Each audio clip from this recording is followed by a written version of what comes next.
Buenas tardes, mis amados. Abran su Biblia, por favor, en Romanos, capítulo 11, versículo 13.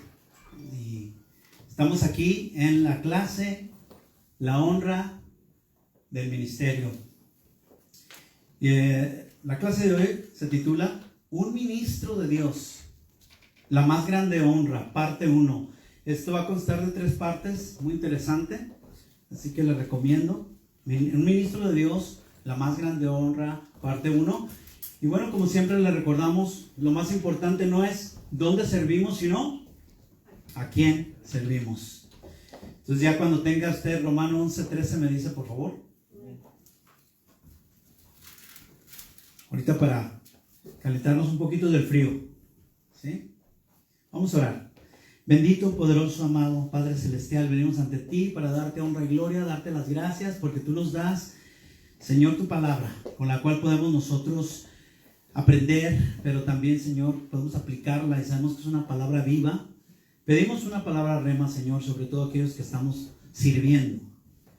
Te lo pedimos en el nombre bendito de Cristo Jesús, nuestro Señor y Salvador. Amén. Dice la palabra en Romanos 11:13, y vayan por favor buscando también 1 Timoteo 1:12. Dice Romanos 11:13, yo se lo leo en lo que busca la otra escritura. Porque a vosotros hablo, gentiles, por cuanto yo soy apóstol a los gentiles, honro mi ministerio. Así que trate de mantener una marca en esos, siempre que estamos viendo esas lecturas. Romanos 11:3. En la primera carta a Timoteo, en el capítulo 1, versículo 12 al 14, dice lo que Pablo le dice a Timoteo. Dice, doy gracias al que me fortaleció. ¿Cuántos necesitan fortaleza? Sobre todo en el ministerio, constantemente. Y él dice, doy gracias al que me fortaleció, a Cristo Jesús, Señor nuestro, porque me tuvo por fiel, poniéndome en el ministerio. Fíjese qué grande honra, ¿no? Habiendo yo sido antes blasfemo. Esto nos indica de que podemos tener un pasado, aún como Pablo, que era perseguidor. Ahí lo dice perseguidor e injuriador. Pero luego dice, mas fui recibido a misericordia, porque lo hice por ignorancia e incredulidad. Y yo quiero que subrayen eso, la misericordia, porque eso es lo que Dios nos da, porque ninguno de nosotros somos aptos a menos de ser capacitados por Dios. Dice el versículo 14, pero la gracia de nuestro Señor fue más abundante con la fe y el amor que es en Cristo Jesús. Todo es abundante en el Señor, ¿no? Así como su gracia, que dice que aunque el pecado abunde, porque ¿cuántos saben que el pecado abunda? Y ahorita se ve más, ¿no? Pero dice que la gracia sobreabunda. O sea que cubre más, hay más gracia de Dios. No hay nada que Dios no pueda perdonar. Y eso es lo grandioso del Dios que adoramos, al Dios que servimos. Segunda de Timoteo, capítulo 4. Vamos a estar por ahí en esas cartas. Versículos 7 al 8. Este todavía es Pablo hablando a Timoteo. Segunda de Timoteo 4, 7 al 8. Y dice Pablo, ya cuando está terminando, ¿no?, su ministerio, su carrera, dice, he peleado la buena batalla, he acabado la carrera, he guardado la fe. Esto es muy importante. Dice, por lo demás me está guardada la corona de justicia, la cual me dará el Señor, juez justo, en aquel día. Y no solo a mí, sino también a todos los que aman su venida. Está hablando a nosotros, ¿verdad? Los que amamos su venida, los que pedimos en el Espíritu, sí, ven, Señor, ven ahora. Ven, es tiempo, ¿verdad?, de que nos redimas, de que vengas por tu pueblo. Y lo más maravilloso es que dice que he guardado la fe. Recuérdense que hemos visto ejemplos como los de Salomón, ¿verdad? Hay quien no guarda la fe. Pueden comenzar bien, pero terminan mal, y eso es lo que tenemos que tener cuidado. Y para eso es todo esto, estas clases. Y en esta clase estaremos valorando esta gran verdad. Todo ministro que ha sido llamado por Dios ha recibido la más grande honra. Se lo vuelvo a repetir. Todo ministro, ¿qué es ministro? Servidor. Todo ministro que ha sido llamado por Dios ha recibido la más grande honra. Entonces no es una idea o un concepto personal. Es algo que se confirma claramente en las Escrituras. Miren, no lo busque, pero pues ya ve que lo estamos viendo cada vez que venimos a esta clase. Hebreos 5:4, que dice, y nadie, diga nadie. O sea, yo no, usted no. Nadie toma para sí esta honra. ¿Se fija la honra grande que Dios nos da? Sino el que es llamado por Dios como lo fue Aarón. Recuerden que el sacerdocio levítico, ¿verdad? El Antiguo Testamento es lo que estamos usando, lo que estamos utilizando para aprender lo que Dios tiene para nosotros, los que ahora le servimos en el nuevo pacto. Entonces recordemos la definición de honra, ya muchos la apuntaron, pero del griego time, como time en inglés, ¿verdad? Time, le puedo poner acento en la E, y se traduce al castellano algo de gran estima, de gran valor, respeto, algo que crea una buena opinión, fama y dignidad que le da la gloria a Dios y no al hombre.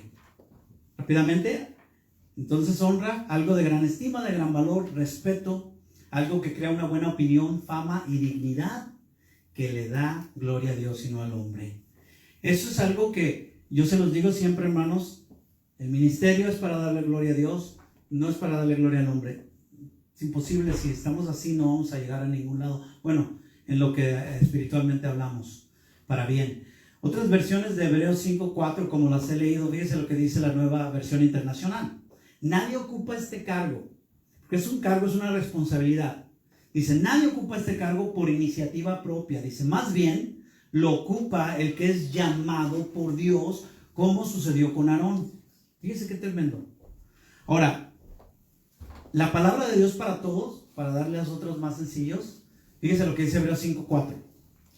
Es un honor ser un sumo sacerdote, pero nadie escoge por sí mismo este trabajo, sino que tiene que ser llamado por Dios, tal como fue llamado Aarón.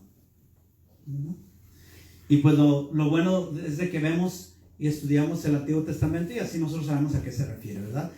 Y esto quiere decir que todo aquel que ha sido llamado por Dios al santo ministerio recibe la insignia distintiva de Dios. Bueno, ¿qué es una insignia? ¿Alguien ha visto por ahí de repente, por ejemplo, una placa de policía? Si alguien llega tocando la puerta, es la policía.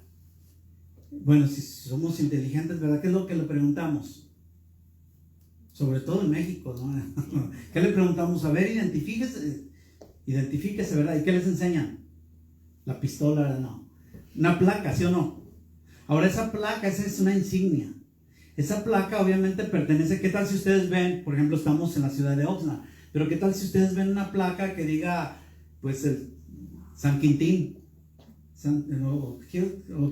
O que diga, Tinguindín, ¿verdad? Michoacán. ¿Qué onda? Dices, ¿qué onda? Pues esta placa no es de... O sea, tiene que ser válida.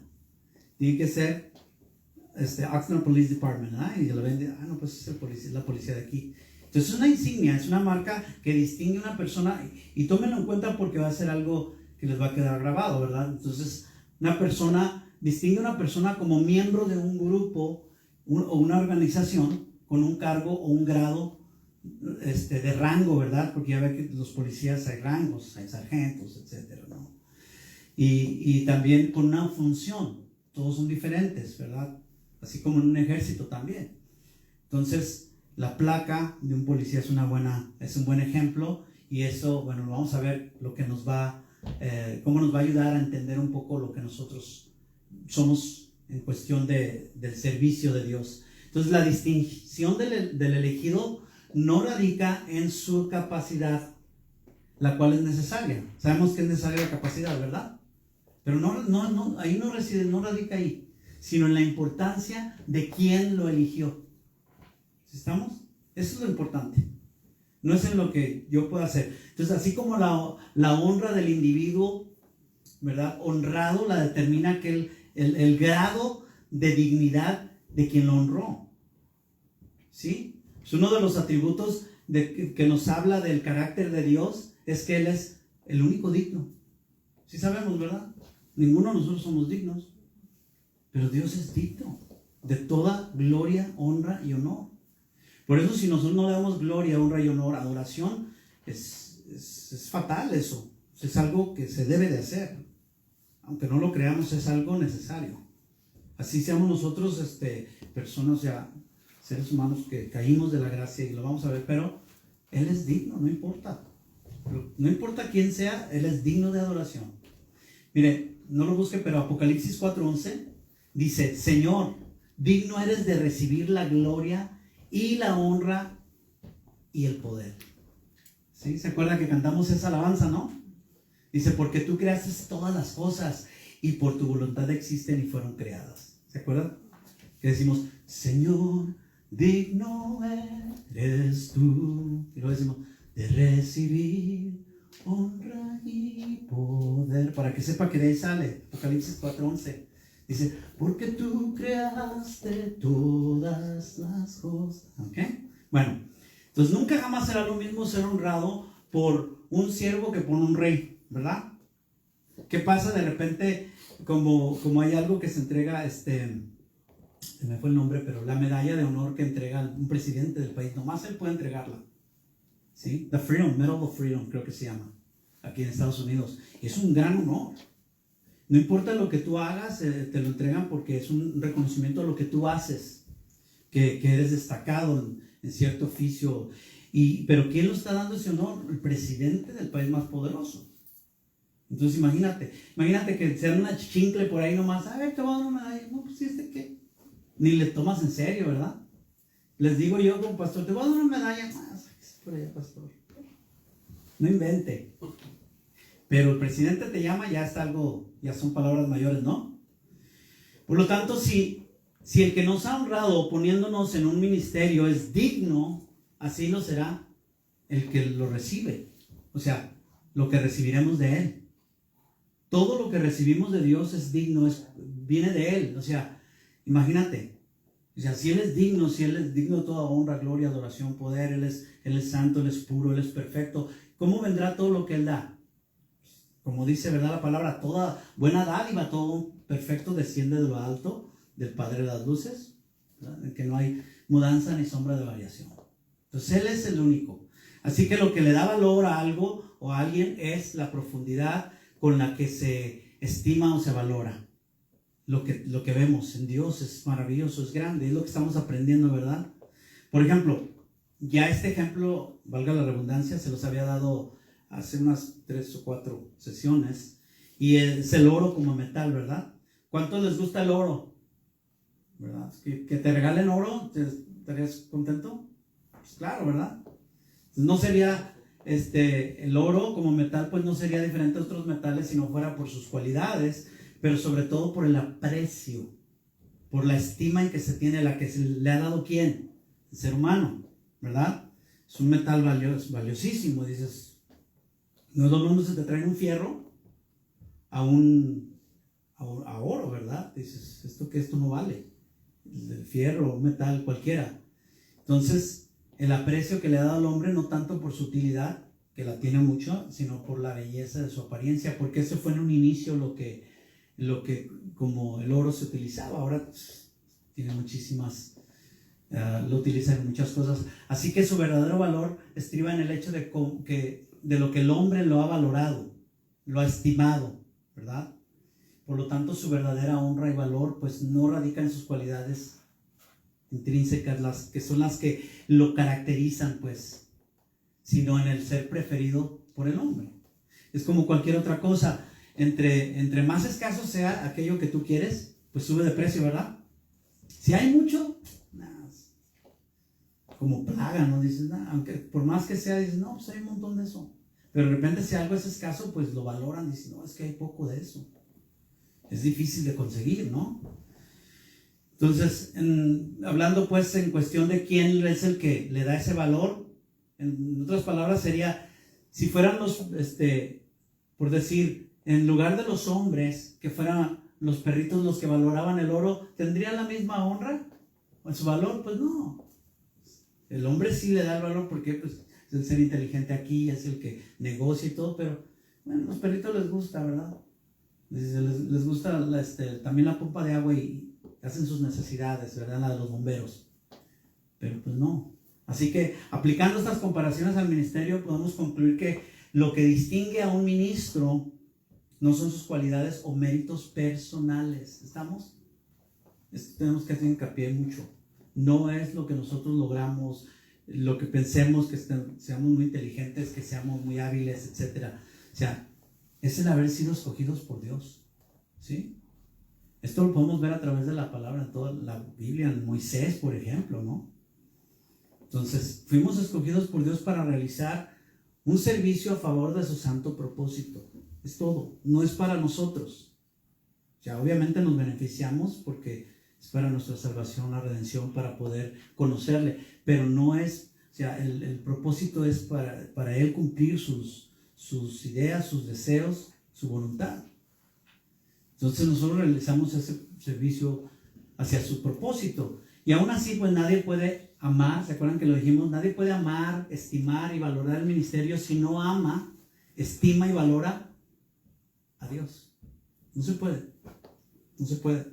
Por eso es que vemos, pues, esas cuestiones. Mientras no nos consagremos, mientras no nos apartemos para Dios, así podemos decirlo, amamos a Dios, pero en realidad se ve la consagración. Mucho es el caso, sobre todo en los matrimonios, ¿verdad? Puede decir un esposo o una esposa a su cónyuge, pues yo te amo, pero no lo demuestra, ¿verdad? No tienen esa relación cercana, no tienen ese amor, ¿verdad? Esos abrazos, esos besos, no tienen. No importan los años, al contrario, entre más debe ser más años, pues debe ser mejor la calidad de ese amor, ¿verdad? Y bueno, entonces la dignidad del ministerio, entiéndase, el decoro, la medida, está en lo que hacemos, en cierto grado, pero sobre todo, ¿para quién lo hacemos? De ahí que cada clase mencionamos eso, ¿verdad? Lo más importante no es dónde servimos, sino a quién servimos. Es muy importante. Entonces Dios es quien, siendo digno, nos hace dignos, porque no lo somos. Yo les recuerdo Romanos 3:23, todos lo conocen, por cuanto todos pecaron y están destituidos. Ahora, esta palabra destituidos es quitar el privilegio, ¿sabían? O sea, fuimos echados de la gloria, de la presencia de Dios. Estamos destituidos de la gloria de Dios, pero para que lo entendamos mejor, en el original les ha sido quitado, o sea, nosotros, nos ha sido quitado el privilegio de la gloria de Dios. Porque lo teníamos como seres humanos. Dios, el plan de Dios era ese, que nosotros lo tuviésemos. Y tanto es así porque, bueno, entonces, ¿por qué permitió que Adán y Eva pecaran, etcétera? ¿No? Ya saben la clásica. Bueno, pero ahora le conocemos más, como Job. Y ahora sabemos que a través de su Hijo Jesucristo, Él se reconcilia a sí mismo con nosotros. Entonces nosotros venimos a estar ante Él, a recuperar ese privilegio. Sin embargo, el versículo siguiente, el 24, o sea, acuérdense, Romanos 3:24, dice, pero fuimos justificados. Y esto es una palabra grande, grandiosa para nosotros. ¿Qué significa la justificación? Bueno, la justificación es la doctrina que nos da la seguridad de haber sido declarados como justos ante Dios, ante el Padre. O sea, hemos sido declarados inocentes cuando éramos culpables, pero obviamente porque hay un pago, ¿verdad? Hay quien cubre esa deuda. Entonces, pero ahora ya estamos justificados, o sea, sin deuda alguna. La deuda por causa de nuestros pecados, pues ya no. Está pagada, ¿verdad? Ya no la tenemos, ¿verdad? Fueron clavados nuestros pecados en la cruz. Ya. Quedó allí. Hay que darle gloria a Dios por eso. Entonces, lo más tremendo es que, pues, no fue por nuestros méritos. Esa es la diferencia entre el cristianismo y cualquier otra religión. Porque en cualquier otra religión se hace, ¿verdad?, para ganarse el cielo, para llegar a Dios, etc. Pero en el cristianismo, no. Dios hizo ya. Y nosotros simplemente tenemos que creer en fe, aceptar el regalo, y obviamente de ahí pues ya somos moldeados, somos santificados, etc. Pero el mérito es de Jesús en la cruz. No hay mérito, como otra alabanza, ¿verdad? Decimos, no hay mérito en mí, pues sé que débil soy. Ahí está. Entonces Jesús pagó, ¿no?, nuestra deuda, y pues quedó saldada. Entonces, gratuitamente por su gracia mediante la redención, dice ese versículo al final. Ahora significa pago por el rescate. y agrega que es en Cristo Jesús. Él es el pago, Él es el rescate, Él es quien salda la deuda, ¿verdad? No hay más. Entonces oiga esto, si Jesús hizo esto por mí, ¿cuántos saben que Jesús ha hecho eso por ustedes? Bueno, entonces yo en mi caso yo quiero adorarlo, yo quiero servirlo, yo quiero amarlo hasta que me muera. Porque si hemos sido dejados, o sea, no fuimos traspuestos, ¿verdad? Como en el caso de Noé, por ejemplo, no fuimos llevados, o Elías. Estamos aquí por algo, por alguna razón. No es para calentar bancas, no es para servir al mundo. Entonces estamos aquí después de haber sido redimidos, salvados, y ahorita vamos a ver, para servirle.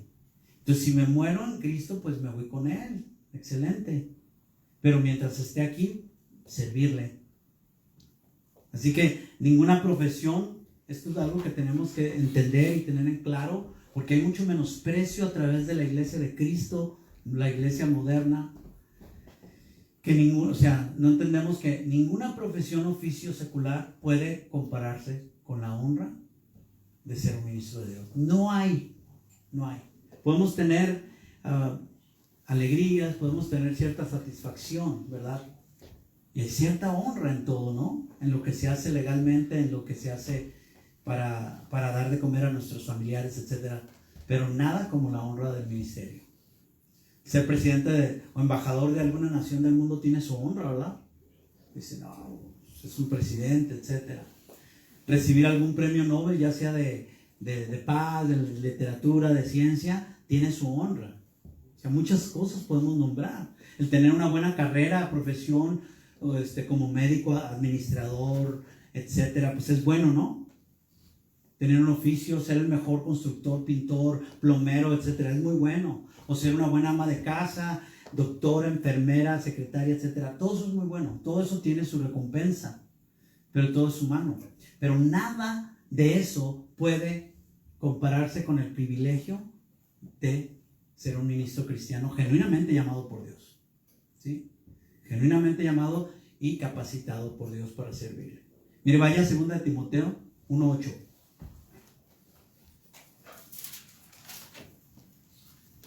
Porque todos podemos pasar por ese tipo de pruebas, ¿no? De que de repente estamos en el ministerio y siempre va a haber pruebas.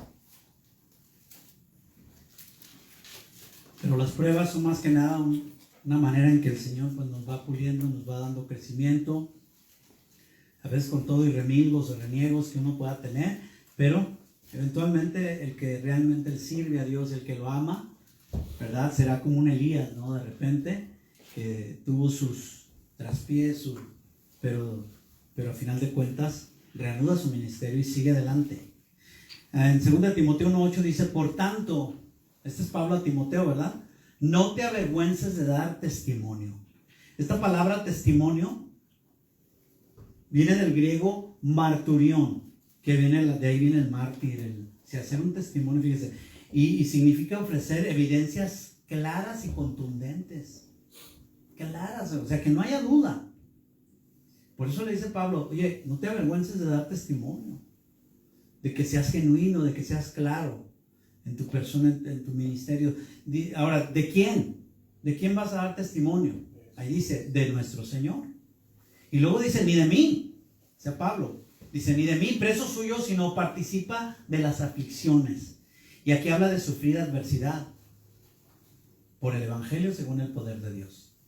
Entonces el ministro genuinamente llamado por Dios al ministerio sabe que cuando hay sufrimiento o hay adversidad o de repente se encuentra enfermedad, se encuentra en luchas, en pruebas, en cárcel por causa del ministerio, él sabe que el Señor le dará su gracia y su poder para poder resistir.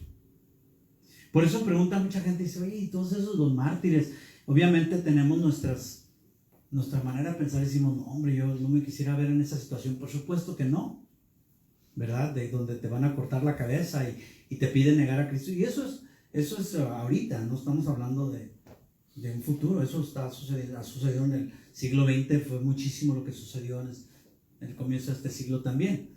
Entonces, pero Dios les da esa gracia, ¿verdad?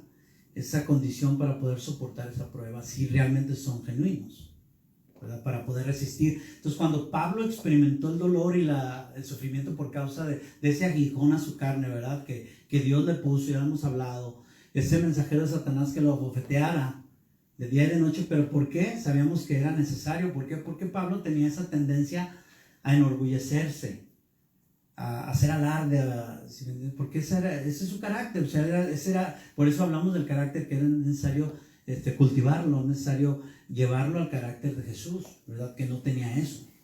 Entonces, la manera en que Dios lo hace te cuida, es esa. Para todos es distinto. A él le puso ese aguijón. Y no lo busque, pero todos lo conocen en 2 Corintios 12:9, es cuando le dice: bástate mi gracia. ¿Por qué? Porque ya le había pedido que se lo quitara.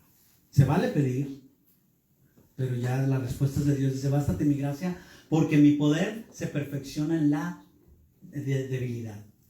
Somos débiles, pero su poder se perfecciona.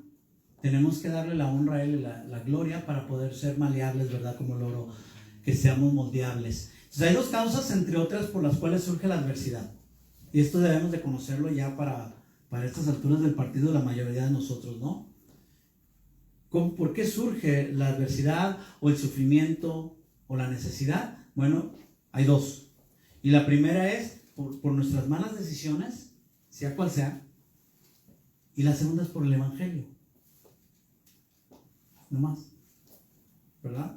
Por el Evangelio. De alguna manera puedes decir: bueno, pero yo estoy sufriendo, yo no veo que quizás no lo conecto con el ministerio. Bueno, es que Dios te está preparando, sabemos, ¿verdad? Pero también puede ser que sufras por tus malas decisiones o que estés por sufrir, sobre todo en estos tiempos, que son tiempos difíciles, ¿eh? Si no nos preparamos, no estamos cimentados, va a llegar el tiempo, se acerca el tiempo en donde realmente vamos a tener que, como decíamos coloquialmente, a bailar con la más fea. A veces no lo queremos reconocer. Y decimos: no, aquí en Estados Unidos no, ya veremos. Entonces, hay ese segundo padecimiento que es por el Evangelio. Mire, yo le recuerdo, si gusta ir a Mateo 5:10, recordamos las palabras de nuestro Señor Jesucristo, ¿verdad? Por eso cuando usted escucha esa doctrina, ¿verdad? De la fe, la prosperidad, que usted no tiene que sufrir, no tiene que enfermar, etcétera, que todo tiene que ser jijiji, jajajajo, todo perfecto, nuestros hijos perfectos, nuestro matrimonio, todo. No, espérame. Entonces, ¿dónde está lo que dice Jesús? Vamos a sufrir, pero conste, que sea por el Evangelio. Como decía Pedro, ¿verdad? Que no sea por tu causa. Dice Mateo 5:10, y leo: bienaventurados los que padecen persecución por causa de la justicia. Está hablando de la justicia de Dios, todo lo que es bueno, todo lo que es santo, todo lo que es puro. Dice: porque de ellos es el reino de los cielos. Dice, o sea, sus nombres están escritos en el libro de la vida. El versículo 11 dice: bienaventurados sois cuando por mi causa os vituperen y os persigan, y digan toda clase de mal contra vosotros, ¿qué? Mintiendo. Eso es de lo peor, fíjese. Y lo podemos ver que en estos tiempos se ha acrecentado tanto la mentira, la calumnia, el cinismo, de gente que miente y ya no le importa, y la gente lo ve como si nada. Y aquel que dice la verdad, o sea, estamos en los tiempos del profeta Isaías, cuando decía: llamarán a lo bueno malo y a lo malo bueno. Y así es. Y hablan cosas horribles, y se viene peor. Por eso dice: cuando digan algo contra nosotros, ¿pero qué? Mintiendo, que no sea verdad. Porque si te dicen algo y es cierto, pues no, y no. Por eso aclara. Y luego el versículo 12 dice: gozaos y alegraos, puesto que vuestro galardón, o sea, vuestro premio, es grande en los cielos. Esto es lo bueno de Dios, que tenemos premios, ¿verdad? Dice: porque así persiguieron a los profetas que fueron antes de ustedes, de vosotros. O sea, no hay diferencia. El que es verdadero, el que es siervo de Dios, el que es ministro del Señor, va a ser perseguido. Es lo que está diciendo el Señor. No va a haber de otra. O sea, no nos podemos escapar de eso. Entonces, entre más nosotros nos amoldamos al mundo y andamos ahí sorteando eso, menos vamos a sufrir. Pero entonces, olvídate de que Dios pueda usarte o que tengas esa recompensa. Ese es el punto. De que digamos: no, pues es que yo no quiero conflictos, yo esto y lo otro, y se empiezan. Y ahorita vienen estos tiempos, Tenemos que saber de qué lado estamos, porque se nos va a demandar. Entonces, además, un ministro genuinamente llamado por Dios estará dispuesto a resistir toda prueba o aflicción en el ministerio. No con esto decimos que de repente pues no va a tener sus cuestionamientos o ir a Dios en oración, quizás llorando, quizás, ¿qué está pasando, Señor? Pero va a resistir. A final de cuentas, Dios lo va a levantar. Por eso le di el ejemplo de Elías, pero hay muchos. A final de cuentas, va a resistir, ¿verdad? Eso se ve en los Salmos, por ejemplo, mucho. Entonces se cree que en un tiempo de persecución contra los cristianos, no solo por parte de los romanos autorizados por el emperador Nerón, sino también por los falsos maestros quienes emprendieron una persecución religiosa en base a falsas doctrinas, enseñanzas. Y Timoteo experimentó temor y desánimo. Eso es lo que se trata cuando Pablo le dice esas cosas. Ahorita lo revisamos, pero es lo que le dice Pablo. Porque lo vio, lo pudo percibir, pudo ver que Timoteo estaba flaqueando, estaba menguando en su fe. Y era un hombre de fe o no, Timoteo, según lo que estudiamos de él y la palabra. ¿Sí, verdad que sí? Pero vemos, ahí está, es otro ejemplo más. Somos seres humanos, somos hombres, somos con nuestras deficiencias y nuestras debilidades, que es donde se perfecciona el poder de Dios, ¿verdad? Nosotros. Entonces, él experimentó el temor, el desánimo, en el tiempo donde llega a tal grado donde hasta se quiere apartar, ¿no? Apartar. Es claro que esto no proviene de Dios. Pero ahí estaba su padre espiritual, que era Pablo, ¿verdad? Aconsejándole. Y le escribe, o sea, él le llamaba hijo, Timoteo, hijo en la fe. Se acuerdan también a Tito. Y fíjense lo que escribe en 2 Timoteo 1:7. 2 Timoteo 1:7 dice: porque no nos ha dado Dios espíritu de cobardía. ¿Qué significa espíritu de cobardía? Es un espíritu timorato, apocado, dice, tímido, temeroso, que no. Ahora, no es esto que vayas y golpees a la gente, no. Está hablando aquí de la fe, de que sabes que se viene una buena. Hablando, yo al menos aquí no engañamos a nadie, ¿verdad? De las personas nuevas que vienen y dicen, híjole, como que la palabra está pegando, y dice, y como que a veces siento tentaciones de que no, hasta sueño me da, no sé, y cosas así, pero a veces le confronta. Entonces, es obvio, es lógico, sabemos. Cuando nosotros damos la palabra, va a haber una contra. ¿Por qué? Porque la persona está haciendo el esfuerzo de estar ahí escuchando la palabra de Dios. Y siempre va a estar el enemigo que va a estorbar. Y va a haber de una manera u otra, va a haber persecución del trabajo. El que es fiel y es consagrado. Del trabajo, de la escuela quizás, no sé, de la misma iglesia, del ministerio, etc. Pero no tenemos ese espíritu de cobardía. Dice, sino de poder, de amor y de dominio propio. Y esto se refiere a una mente disciplinada que mantiene sus prioridades en orden. Esto es lo que estamos hablando, tener el carácter de Cristo, porque Cristo sabía perfectamente lo que el Padre le había enviado a hacer. Y ni siquiera Satanás lo pudo desviar, porque hubo tentación. Y fue tentado en todo, pero sin pecado. Pero no lo pudieron desviar, porque él sabía a quién servía, ¿verdad? Recuerden, en su humanidad, él sabía que servía al Padre, que tenía que, en su obediencia fue perfeccionado. O sea, en lo que él hizo, porque lo hizo perfecto, él aprendió, dice, no porque él no sabía, sino que él pudo ver por lo que nosotros tenemos que ser pasados. Obviamente no es la perfección de él, pero tenemos que pasar y padecer como él, para ser perfeccionados, ¿sí? Entonces, fíjese lo que dice 2 Timoteo 1:8. Por tanto, o sea, por esta razón, o sea, porque Dios nos dio ese espíritu de poder, no para que te acobardes, dice, por tanto no te avergüences de dar testimonio a nuestro Señor. Pablo no quería ver a Timoteo avergonzado, que no sintiera así, estar todo ahí temeroso, avergonzado de mencionar el nombre de nuestro Señor Jesucristo por miedo a la represalia, a la persecución, al que dirán. ¿Cuánto se ve así? Que no queremos mencionar en las redes sociales ni siquiera a Dios, a Jesús. Olvídese de Dios. Dios, cualquiera puede decir Dios. Jesús, ¿por qué no decimos? Porque sabemos que se nos viene, ¿verdad? La prueba. En el trabajo, en la escuela, muchos, no, ahí mueres, que yo no voy a estar. Sí, Buda, todo, puedes mencionar a quien sea, pero sabes que Dios se va a meter en la piel de la gente que no ama a Dios. Les va a hacer como que les están ahí arrancando con cuchillos. Se ve el odio. Se ve cierto mandatario que menciona el nombre de Jesús y todo el mundo lo escucha y lo odian más. ¿Por qué? Porque odian a Jesús. Odian ese nombre. ¿Por qué? Porque Satanás, el mundo de las tinieblas, saben que Él es el verdadero Dios. Él es el verdadero. No hay otro.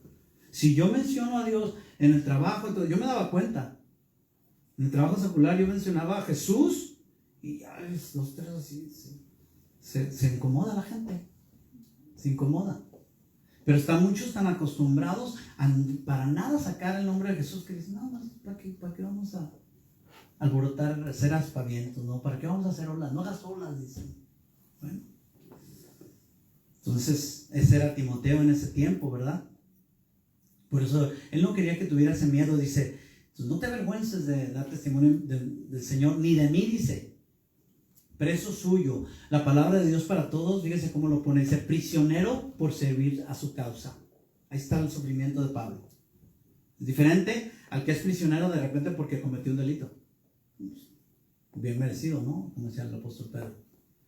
Entonces mucha gente conocía la relación que Timoteo tenía con Pablo. Y cómo, pues, a muchos se han de haber cuestionado, ¿verdad? Y el ejemplo de decir, oye, pero no, que no, ni lo quieren ni visitar. O sea, ¿qué pasó? Pablo estaba prisionero, o sea, a causa de la predicación del evangelio.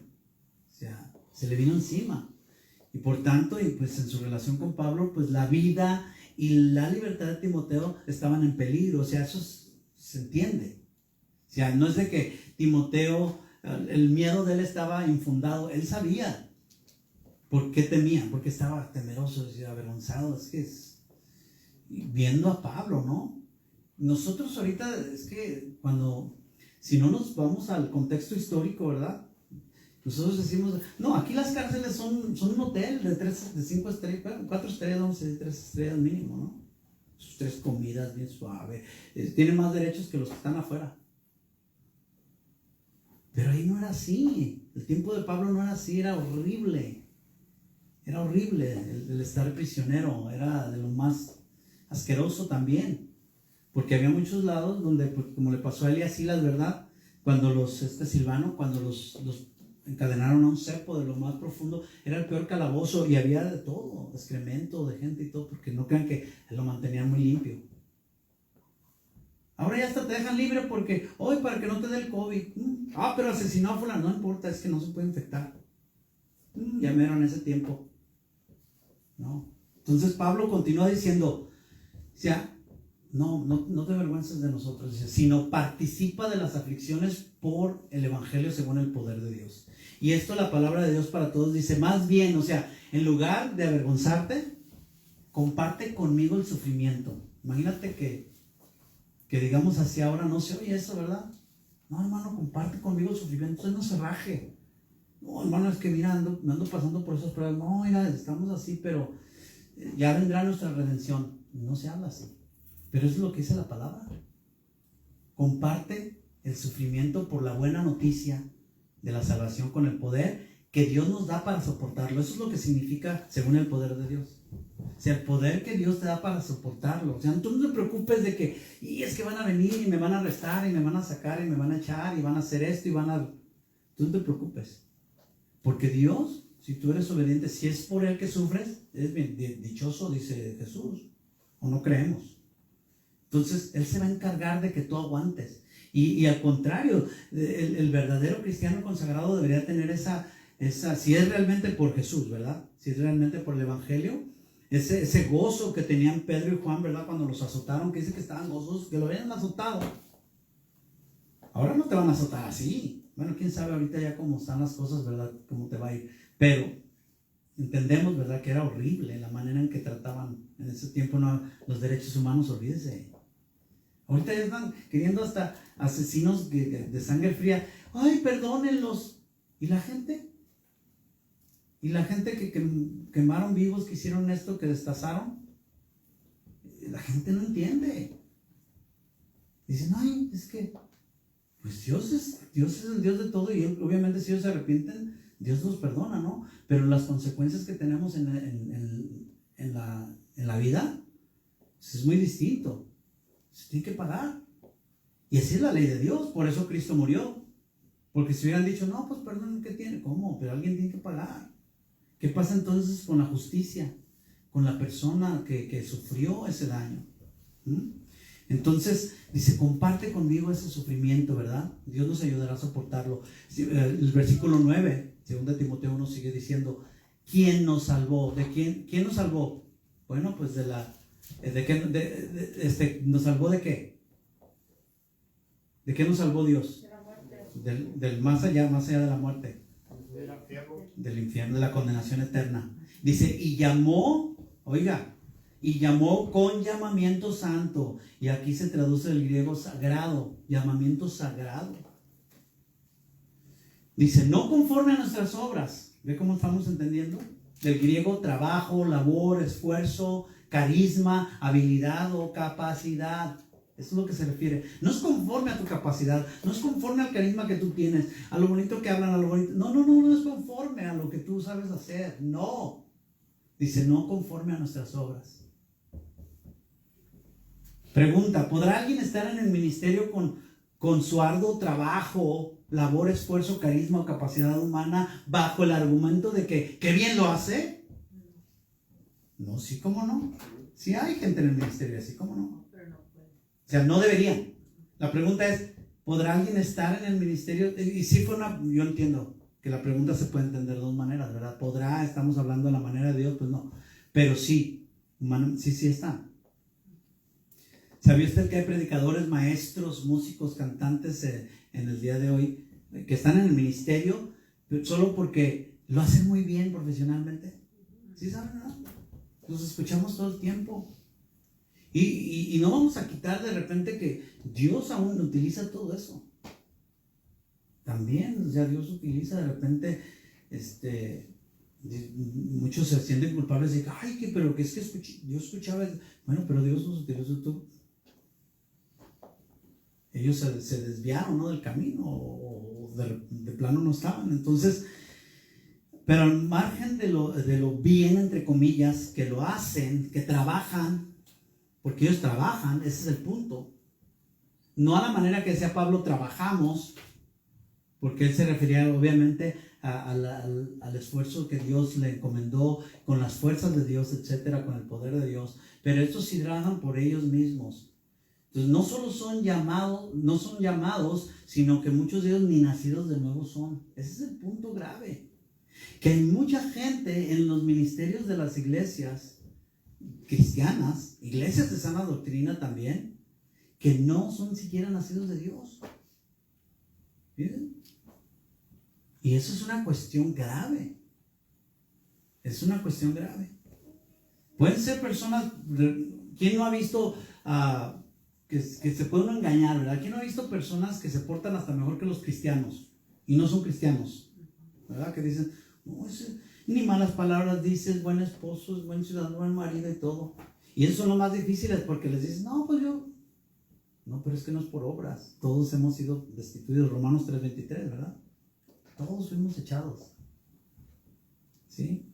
Pero eso sucede. Entonces, puede haber alguien que dice, no, pues es un hermano. Pero en realidad no. Entonces, notemos cómo la salvación antecede el llamado. No lo minimiza, pero lo antecede, va antes, confirmando así el siguiente principio del ministerio. Escuche esto. Nadie puede servir en el ministerio que es santo, sagrado, si no es nacido de nuevo. Ahora, aquí sí aplica el hecho de lo espiritual. Obviamente que cualquiera puede servir, ¿verdad? Cualquiera puede ser puesto, o se ponen a sí mismos, se autonombran, etcétera. Pero aquí estamos hablando, nadie puede servir en realidad. A Dios no le sirve. Nadie puede servir en el ministerio que es santo, sagrado, si no es nacido de nuevo. No se puede. Otra pregunta. ¿Podrá alguien servir en el ministerio que es santo y sagrado al mes aquí la pregunta para que entiendan es a la manera de Dios, ahora sí. Podría, o sea, ¿será correcto que alguien sirva en el ministerio que es santo y sagrado al mes o a los 2 meses o a uno de los 3 meses de haber nacido de nuevo? Suponiendo que sí nació de nuevo. ¿Pueden? No. ¿Correcto? No. Porque entonces en algunas iglesias, cuando un político, un cantante famoso, que de veras se convierte en un actor, un deportista profesional, recién convertido, puede ser que sea o puede ser que no, porque a ver, son muy parecidos, ¿verdad? El bebé, el espiritual, al que no cree de plano, nomás está ahí porque le gusta, por lo que sea. Entonces, y lo ponen a predicar o a cantar o dar testimonio, ¿sí o no? Muchos han visto eso, ¿verdad? Muchos han visto eso hasta en vivo, ¿no? En directo, dicen, no, sí, fulano, y vimos a tal famoso, ¿verdad? Y ahora ya está dando testimonio, apenas se convirtió la semana pasada. Ahí tenemos la culpa nosotros, ¿verdad? Entonces, ¿hay algunas razones por qué sucede eso? Bueno, en primer lugar, por ignorar lo que dicen las escrituras respecto a los requisitos de un ministro, de alguien que sirve. Mire, 1 Timoteo 3:6, por eso le dije que íbamos a estar por ahí. Entonces, es una información muy, muy valiosa, hermanos. Porque nos queda la clase que viene y después son 2 clases que no vamos a hacer por las vacaciones, por los... 1 Timoteo 3:6 dice, no un neófito. Este neófito, esta palabra es del griego neófitos. Se traduce, fíjense lo que quiere decir. O sea, acuérdense que es nuevo, obviamente. Pero se traduce plantado recientemente. No estoy trayendo para que los entiendan. Recién convertido. Si cuando dicen neófito, ya se ofenden. No, pero no está hablando. No es ofensa. Porque sí parece que es ofensivo. ¿Verdad? Eres un neófito. Simplemente que apenas te convertiste. Eres un bebé. Eres un bebé en el espíritu. Eres un bebé y dice, ay, sí, soy bebé. No, eres un bebé en el espíritu. Maduro. Acabas de nacer, de plano. Entonces, recién, en otras palabras, acabas de plantar el arbolito y ni siquiera ha dado frutos. ¿Cuántos tenemos aquí que saben de la horticultura y de la jardinería? Y plantan un arbolito, ¿cuántos salen los frutos? ¿Luego? No. Y está el arbolito ahí apenas, ¿no? Todo trespeleque, no todo débil. Ya, todavía no le da frutos y ya le quieres colgar un columpio. Ya quieres poner una casita del árbol. No, espérame, pues lo vas a quebrar, lo vas a doblar, no se puede. Es un buen ejemplo, ¿no? Que entendamos. Ni siquiera ha dado frutos y ya estás.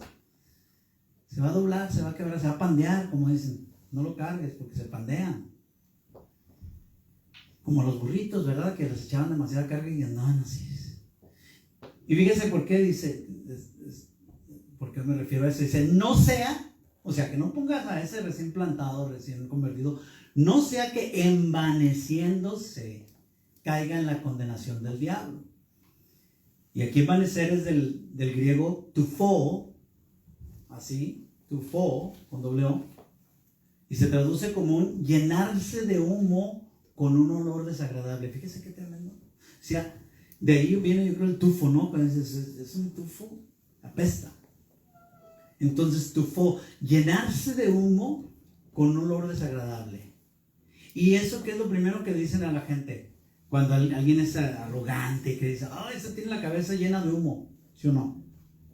Entonces, por supuesto, tiene que ver con la soberbia, con el orgullo, con la vanidad, que emana de una persona que habla de una persona inflada. Cuando vamos a las descripciones de esta palabra, inflada o hinchada con arrogancia. Incluso hasta ven así, ¿verdad? Se ven así. ¿Sabe usted por qué el diablo fue echado del reino de los cielos? Por el tufo. Porque apestó. Empezó a despedir un tufo, un olor desagradable de orgullo, y se hinchó su soberbia y su arrogancia. Ese fue el pecado. Es el pecado punta de lanza, les he dicho, ¿verdad? Es el pecado principal. Y de ahí viene todo lo demás. Porque es con el que Satanás, en el que cayó. A ese se refiere, ¿saben eso, verdad? A ese pecado se refiere. Al de Satanás, al de cuando era Lucifer. A la soberbia, al orgullo. Fíjese, yo le leo, si me gusta, pues usted sabe las escrituras, pero Isaías 14:12 dice: ¿Cómo caíste del cielo, oh lucero, hijo de la mañana? cortado fuiste por tierra tú que debilitabas a las naciones. Tú que decías en tu corazón, subiré, escucha ahí la soberbia, subiré al cielo, en lo alto, junto a las estrellas de Dios. Levantaré mi trono, ¿viste? Levantaré mi trono. Y en el monte del testimonio me sentaré a los lados del norte.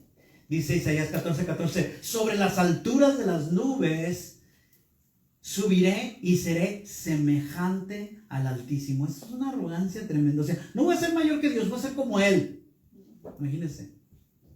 14:15 dice, mas tú derribado eres hasta el Seol, hasta la tumba, dice, a los lados del abismo. Eso es lo que Dios hace. Entonces, 1 Timoteo 3:6 dice, no un neófito. No pongas a un recién plantado, recién convertido. No sea que desvaneciendo se caiga en la condenación del diablo. Yo le voy a dar un par de versiones, palabra de Dios para todo, para que lo entienda bien. Y no haya duda, dice, no debe ser nuevo creyente para que no se enorgullezca y no caiga en la misma condenación en que cayó el diablo. Es fácil, ¿verdad? La Biblia, la palabra, dice, que no sea un recién convertido. Fíjese me gusta esta traducción, por eso la escogí. Para que no se le suba el cargo a la cabeza. ¿Cuántos han visto ustedes de que de repente, ya se nomás le dieron un hueso y yo, se cree? Se hizo bien sangrón, bien arrogante. Bueno,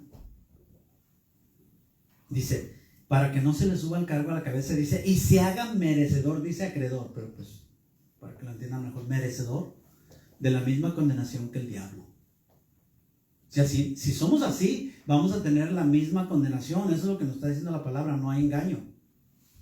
1 Timoteo 3:7 dice, también es necesario, o sea, que este servidor tenga buen testimonio de los de afuera para que no caiga en el descrédito y el lazo del diablo. O sea, es algo que va a utilizar Satanás para agarrarte bien.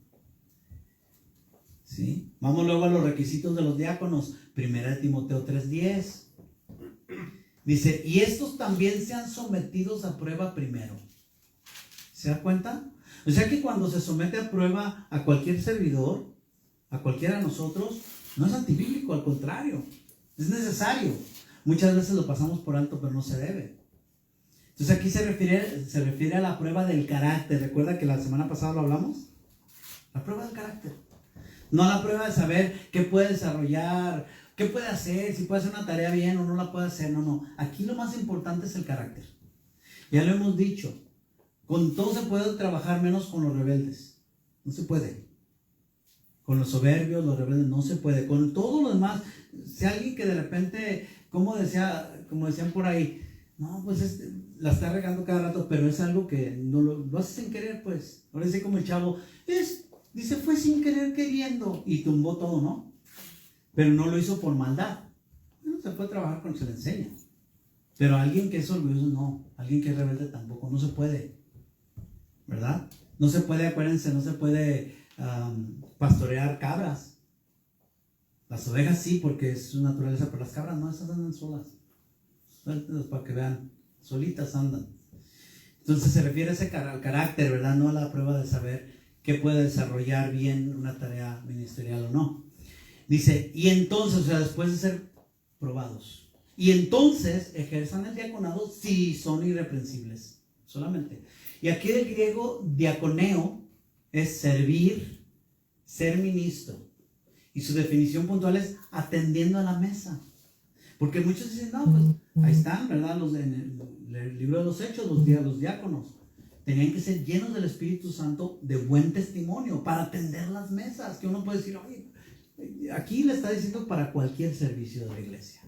Tiene que ser así. Y eso significa servirse ministro, atendiendo la mesa, particularmente de un esclavo. Fíjese, estamos hablando en los términos de aquel tiempo, no de hoy. De un esclavo que atiende a los invitados. Y eran esclavos que tenían que hacer lo que tenían y no se podían, no era como ahorita que tú te le pones al jefe, ya, pues si no me das un aumento, que cálmate, ahí te hubieran dado unos azotazos, aumento pero de latigazos, ¿verdad? ¿Sí me entienden? ¿A poco no? Ahorita no, pues hoy mañana no vengo. No, hombre, acá no era así. Esclavos. ¿Derechos cuáles? Entonces, habla de uno que sirve generalmente, pero solo dice si eres irreprensible. Y este es el griego anekletos, y habla, esta palabra de irreprensible es no ser llamado a rendir cuentas. A ver, tráeme aquel porque se hizo esto. Intachable, irreprochable, ser inocente. Pepe Toro es inocente. Recuerden, tiene que ser inocente, que no le de lo que le puse no sea cierto. En segundo lugar, porque lo que pasan personas no aptas al ministerio, para el ministerio, sirven a Dios también por codicia y por avaricia de dinero y fama. Dinero y fama, o sea, todo dependiendo, ¿verdad? Puede ser que en una iglesia pequeña no haya eso, pero aún en eso, ¿verdad? Pero estamos hablando de gente que de repente empieza a crecer y empieza a ser conocida y ahí vienen. ¿Por qué? Porque no están consagrados realmente para Dios, no están. O no están llamados, o de plano no son nacidos de Dios, o no les importa. Entonces, lo más asombroso es cuando alguien sí es nacido de Dios y tiene dones.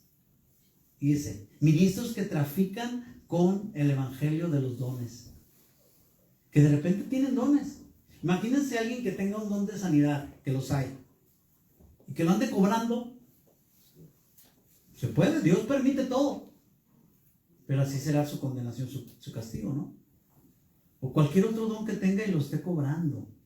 No estamos hablando del salario honroso de un ministro, ¿verdad? No. Estamos hablando de alguien que ahora sí que trafica con eso, saca el provecho, o sea, roba ahora sí que al despoblado, a la gente, con lo que Dios le ha dado para que Él sea glorificado.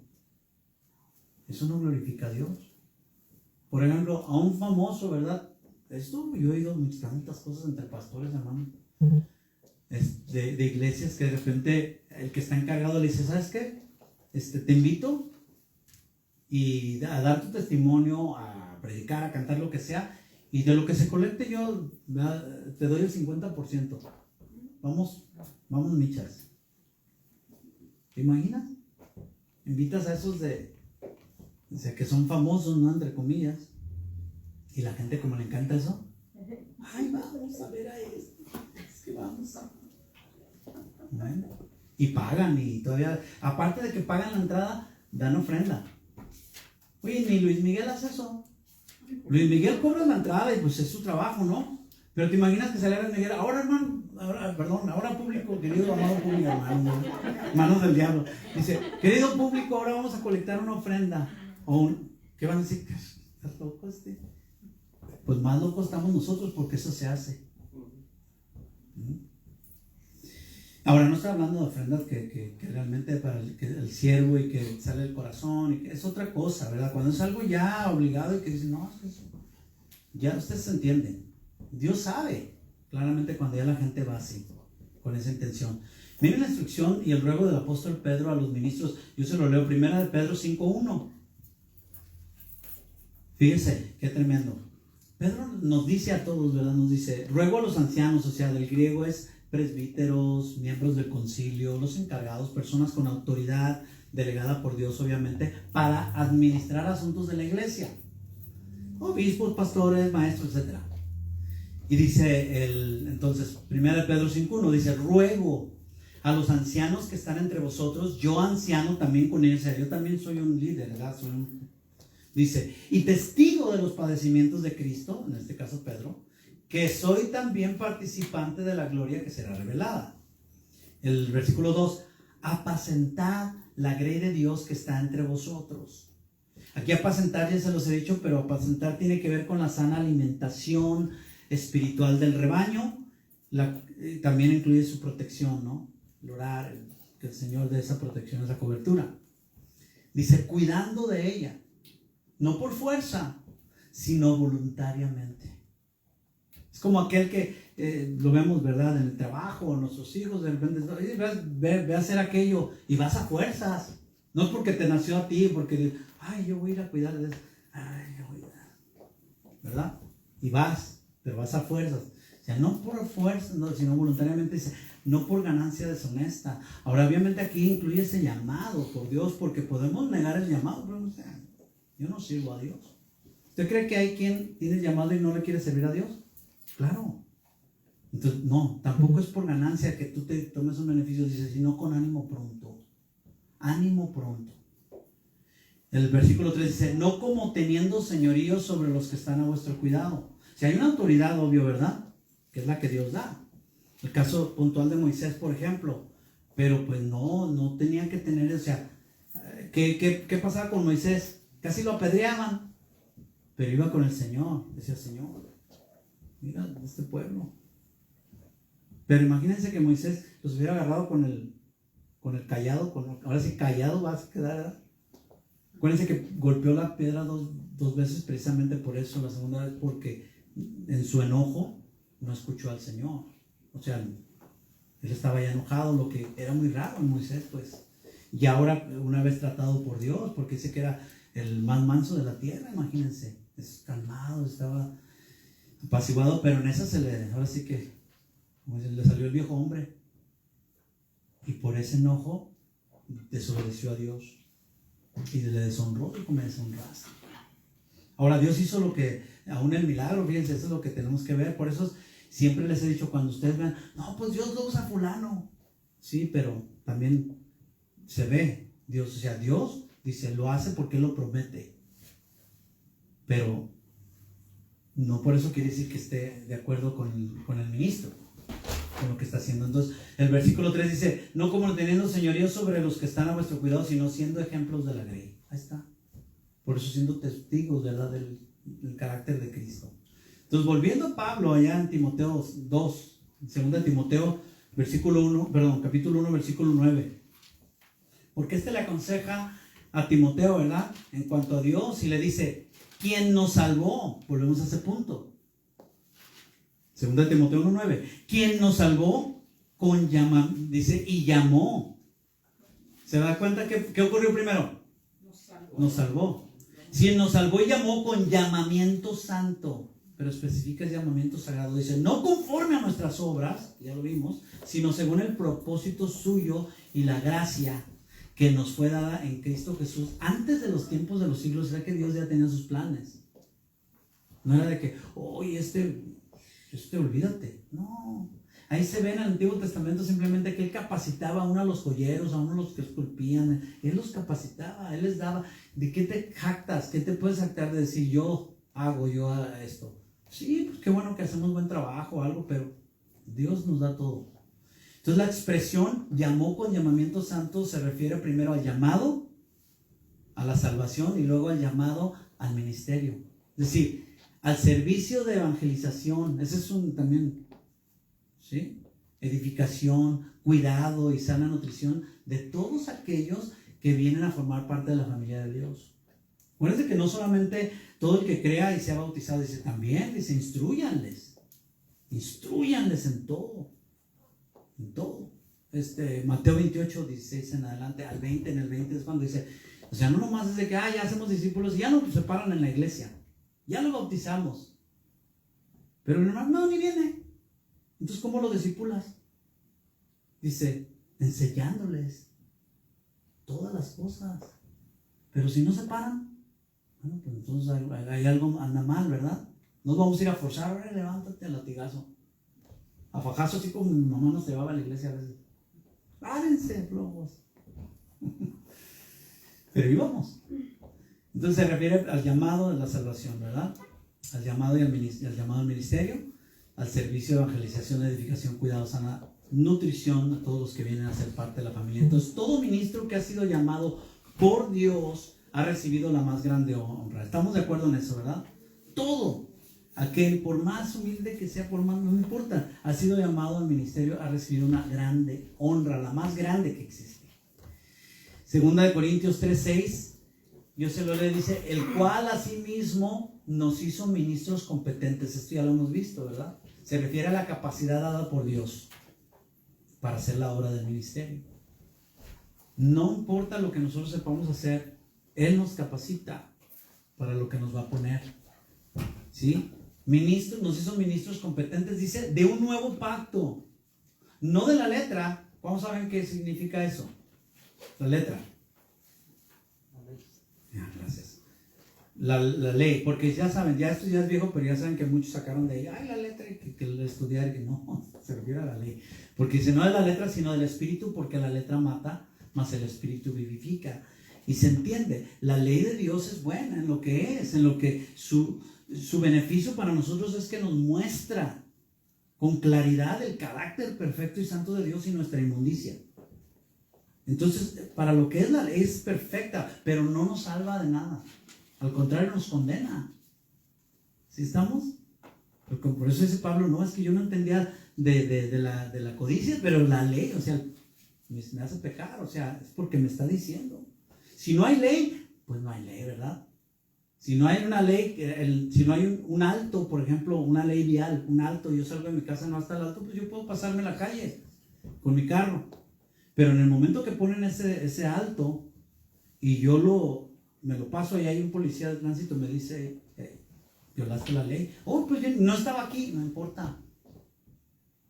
Ya lo pusieron ayer, estabas durmiendo. No, pero perdóname porque no, ahí te va la infracción. ¿Sí ¿entendemos? Pues no te perdono. Ahora, si nunca te lo pasas, pues no, tampoco te premia. Y ese es un buen ejemplo. Pero la gracia de Dios sí. El Espíritu vivifica. Entonces, otra vez, ministro, del griego diácono, para que lo entiendan, la traducción al castellano es la palabra diácono. Y denota, en primer lugar, siervo, con S minúscula, pero aquel siervo que efectúa un servicio de buena voluntad. Y ese es un punto muy, muy claro. O sea, no como el tipo de siervo que sirve para obtener algún provecho económico o ganar la simpatía o el aprecio de alguien. No, eso es para que me digan que no. O porque para que no digan que no ayudo. Tampoco es así. Tiene que ser de Dios. O sea, aquí es oportuno hacer la pregunta. Tú que sirves en algún ministerio, ¿cuál es la motivación de tu servicio? Esa pregunta cada quien se la tiene que hacer. ¿Cuál es la motivación de nuestro servicio a Dios? Entonces, acuérdense, ministro del griego diácono es con K, diácono, siervo que sirve de buena voluntad. ¿En qué? Bueno, en hacer mandados. Ah, no, pues eso es lo que habla. Fíjense. Pues no, ni cuando era pobre. Bueno, entonces no estás para servir. Entonces, habla de eso de veras, hermanos, en el original, de mandado, ayudante a servir las mesas, que muchos lo pueden ver deshonroso. Y dicen, no. Imagínense la gente que, y pasa, y lo hemos visto, gente que es orgullosa y que viene y tiene una posesión acá, y viene y no quiere ni servir. Oye, si el Señor lavó los pies, precisamente nos enseñó a eso, ¿no? A servir. Entonces habla de eso, de ser mandado de ayudante a servir las mesas y en otras labores domésticas de la obra. Al que es maestro también, al pastor, todo. ¿Sí? Por eso es que de repente, no, yo quiero hacer esto, yo quiero hacer lo otro. Y no quieren hacer, de repente, no quieren limpiar la iglesia, por decir. Lo ven como una deshonra o lo mandan, venga, cuida a los bebés de cuna. No, yo voy a enseñar, yo voy a hacer esto. Es que, ¿cómo? Tenemos que ser ejemplo. Entonces, pregunta para reflexionar. ¿Por qué todo ministro que ha sido llamado por Dios ha recibido la más grande honra? ¿Será por sus dones? ¿Su larga trayectoria ministerial? Es que tantos años ha servido. He escrito tantos libros hechos. Porque es muy bueno, porque es muy buena, porque tiene un bonito carácter, etc. ¿Por eso será? ¿No? Bueno, con esto vamos cerrando. Y a continuación vamos a analizar algunas razones. Número 1.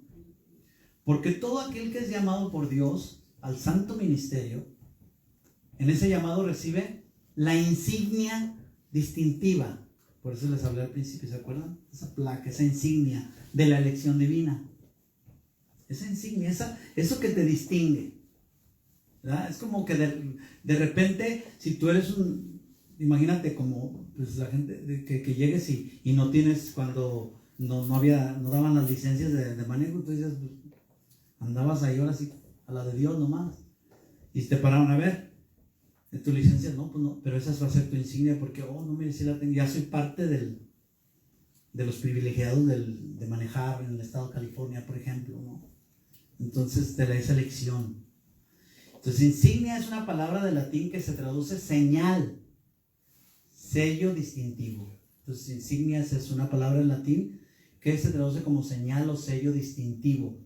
Un sello distintivo.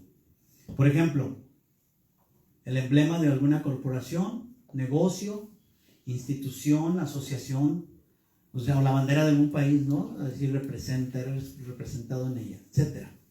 Por lo tanto, todo ministro, tradúzcase diácono, siervo, llamado por Dios, ha recibido la señal o el sello de Dios, ¿sí o no? Que lo distingue. Es una señal y un sello de Dios. ¿Por qué? Porque eres respaldado por Él. Si no, no, Dios no te respalda.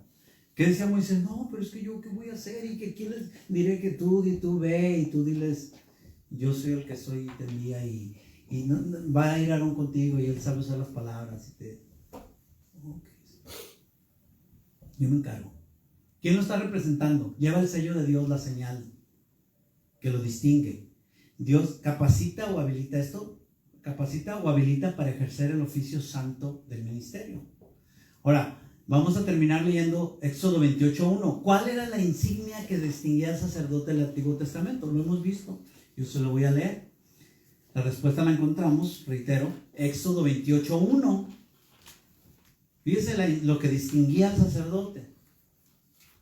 Dice la palabra, harás delante de ti a Aarón, harás llegar, esto era Moisés, ¿verdad? Harás llegar delante de ti a Aarón, tu hermano, y a sus hijos consigo, de entre los hijos de Israel, para que sean mis sacerdotes. O sea, ella los está llamando, ya los salvó, ya los va a llamar. Dice, Aarón, a Nadab, Abiú, Eleazar e Itamar, hijos de Aarón. Y harás vestiduras, Éxodo 28:2, y harás vestiduras sagradas. Subraya eso. Aarón, tu hermano, y lo dice, para honra y hermosura. Eso está tremendo, ¿eh? Ya lo vimos, hablamos algo de eso, pero las vestiduras sagradas es del hebreo Kodesh, así con una Q y una O y de SH, Kodesh.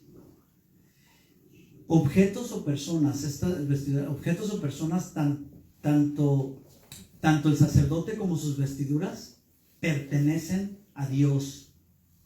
Porque él dijo, ¿son mis qué? ¿Serán qué? Mis sacerdotes. Entonces todo pertenece a Dios, por lo tanto son santos y de uso exclusivo para honrar a Dios. Ese es el punto. Es uso exclusivo, esto ya lo vimos algo. Entonces en el sistema sacerdotal del Antiguo Testamento, para la nación de Israel, las vestiduras sacerdotales eran las que las distinguían al sacerdote. O sea, tú veías a Aarón y sabías que él era el sumo sacerdote. ¿Sí entendemos? Veías a cualquier otro chichincle, ese no. Veías a cualquier otro hebreo, ¿no? Quizás era un carpintero, quizás, no sé, un pastor de ovejas, etc. Pero no iba como el sacerdote, ¿no? Entonces eso era lo que distinguía esas vestiduras sagradas. Distinguían al sacerdote exaltándolo, poniéndolo muy en alto en su función de sacerdote, porque es la honra más grande que puede recibir alguien, el llamado. Entonces la insignia sacerdotal lo calificaba como alguien que llevaba a cabo su función como mediador, ¿se acuerdan? Ministraba al pueblo delante de Dios y a Dios delante del pueblo. O sea, él representaba cuando estaba ante Dios representaba al pueblo, y cuando estaba ante el pueblo representaba a Dios. Entonces era mediador del pueblo ante Dios y de Dios ante el pueblo. Ahora, ¿cuál será la insignia que distinga al sacerdote o al ministro del Nuevo Testamento? Bueno, la respuesta está en Efesios 1:13. Es el equivalente. Efesios 1:13, yo se lo voy leyendo. Dice, en él también, o sea, cuando lee el contexto inmediato es en Cristo. Vosotros, o sea, ustedes, habiendo oído la palabra de verdad, el evangelio de vuestra salvación, ¿se da cuenta? La salvación. Y habiendo creído en él. O sea, porque una cosa es que escuches, que oigas, y la otra es que creas. Dice, y habiendo creído en él, ahí está hablando de la salvación, dice, fuisteis sellados con el Espíritu Santo de la promesa. Ahí está. Justificados en ese momento, santificados, apartados para Dios. Fuisteis sellados con el Espíritu Santo de la promesa. Entonces el contexto de lo que Pablo está señalando acerca de las bendiciones o beneficios que recibimos como consecuencia del nuevo nacimiento, y una de ellas es precisamente eso, el sello del Espíritu Santo. Esto lo sabemos, ¿verdad? Tenemos el sello. Ahora, Efesios 1:14 dice que es las arras, dice así, las arras de nuestra herencia hasta la redención de la posesión adquirida para el avance de su gloria. Esto está bien interesante, sobre todo el que trabaja en real estate, le llaman, ¿no?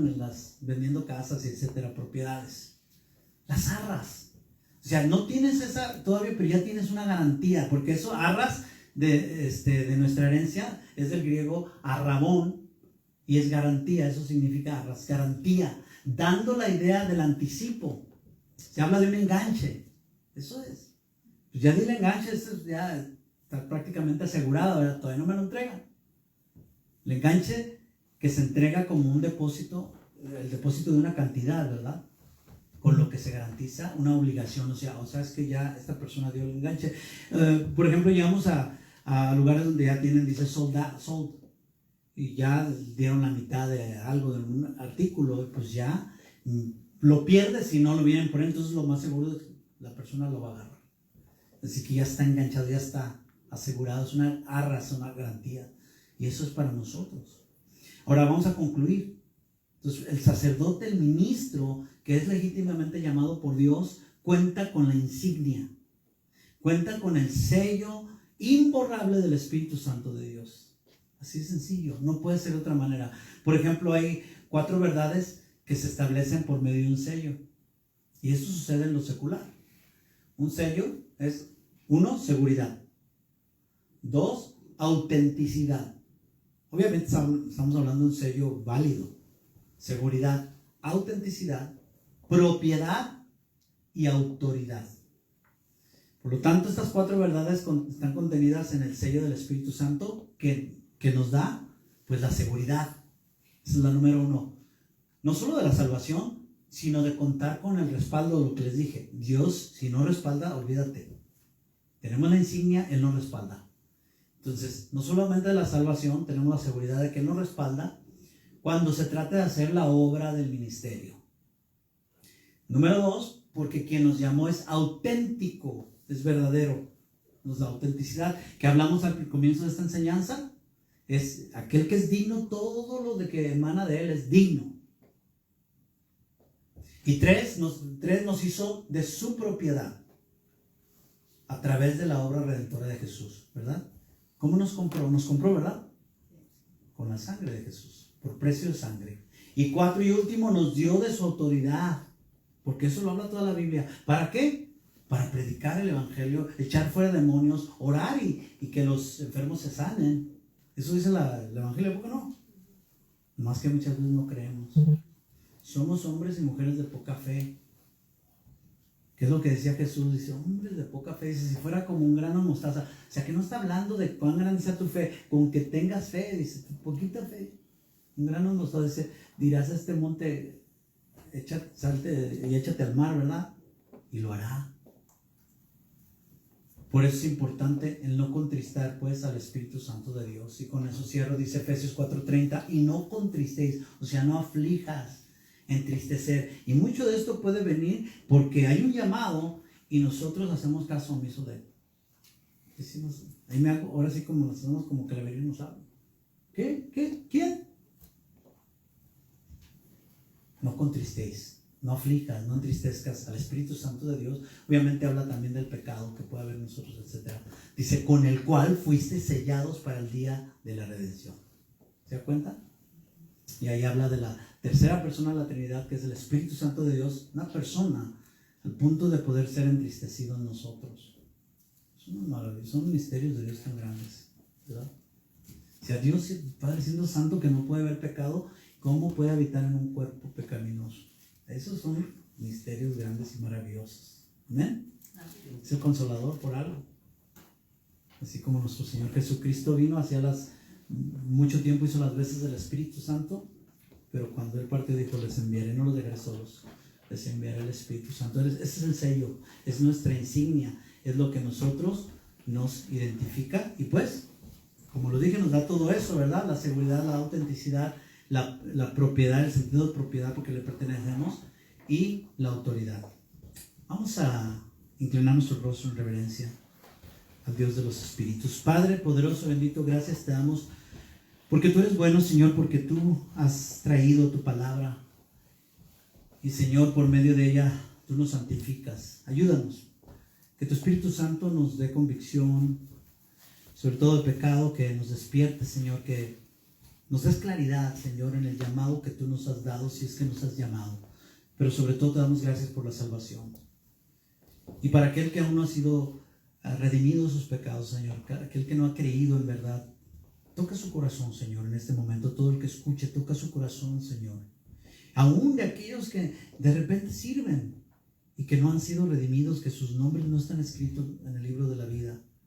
Ayúdale, Señor, a encontrar, a ir a esa cruz del Calvario, del Gólgota, a arrodillarse ante tu grandeza, oh Padre Celestial. Quita todo orgullo, toda presunción, toda cosa que estorbe, Señor. Que no seamos inflados, hinchados de nuestra soberbia, que seamos cada día más aquellos que adquieren el carácter de tu Hijo amado. Poco a poco, Señor, siendo santificados, probados, pasados por el fuego. Te damos gracias, Señor, porque por ti recibimos, Señor, toda capacidad para el ministerio. Como tú eres digno, Señor, todo lo que emana de ti es digno, es bueno, es verdadero.